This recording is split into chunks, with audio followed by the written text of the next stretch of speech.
Well, look, a bunch of us went to a national conference in Houston, about 19 women from Maine, Linda Smith Dyer, Merle Nelson, one of the Talbot girls, Renee Talbot, I think, of all ages from 19 to 64. And we got really energized about doing something about women's issues. We came back and we drafted legislation. We helped testify and advocate for legislation to help protect domestic violence victims, victims of sexual assault, displaced homemakers, and the bills went through, very, very successfully in the hearings and everything. And then we turned around to see that they were dying in the back room of the Appropriations Committee, and because nobody was there to advocate for them. We didn't know how to do that.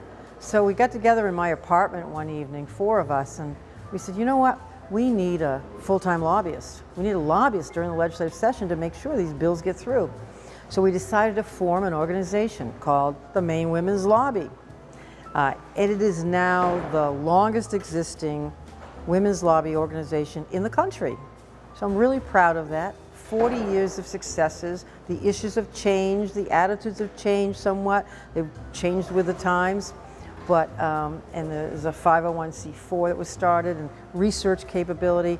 There's a lot of good research being done on women, the issues pertaining to women and families in Maine, and a lot of good lobbying done. So we formed this organization, and we said, how can we get the maximum number of people to be members of the organization so that we can go to each legislator, or the lobbyist can go to each legislator and say, I have 20 people in your district, I have 30 people in your district, whatever the number.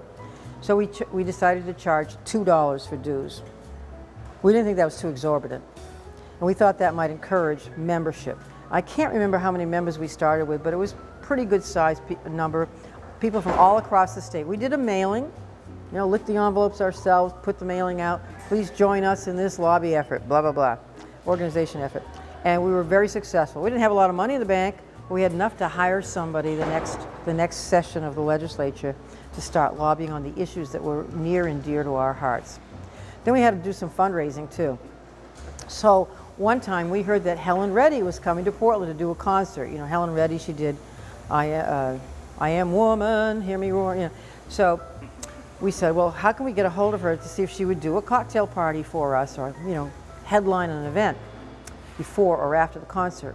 Well, we made some long distance phone calls to Los Angeles. We found out her husband was her manager. Somehow we tracked down the number. It was before Google, before the internet. Somehow though, we tracked down her husband and got a hold of him.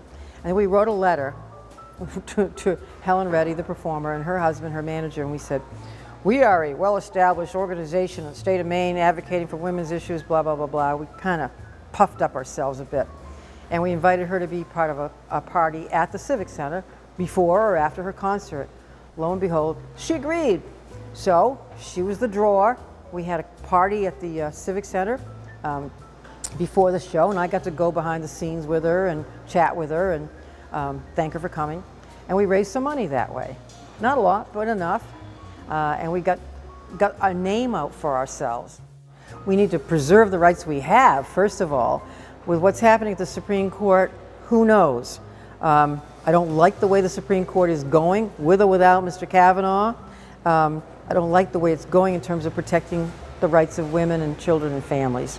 So at the state level, we've got to be real clear about where we stand and make sure we keep the rights we've got. So when I talk with younger people, I want to make sure they understand how hard other people fought to ensure those rights on their behalf, and how hard it might be to maintain those rights, and then expand on them to make sure that women have equal opportunity with men. I'd like to see more women getting into the trades, getting into construction and contracting and transportation and all kinds of fields that they're not heavily involved in now. There are some women who own construction companies in Maine, and there are women who want to be plumbers, electricians, welders, and police officers. There are too few women and minorities in police work right now. So my goal is to make sure that happens. For one thing, for instance, I took some settlement funds from a lawsuit against bath fitters, and $500,000. And I started a plumbing program in Farmington High School, Mount Blue, Lewiston, Biddeford, and Oxford Hills high schools, plumbing programs. And I said, get some girls in those programs. I want to see some young women in those programs.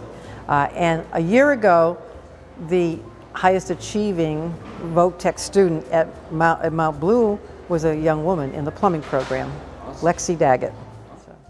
Join me in celebrating the past 40 years of the Maine Women's Lobby and welcoming the next 4 decades.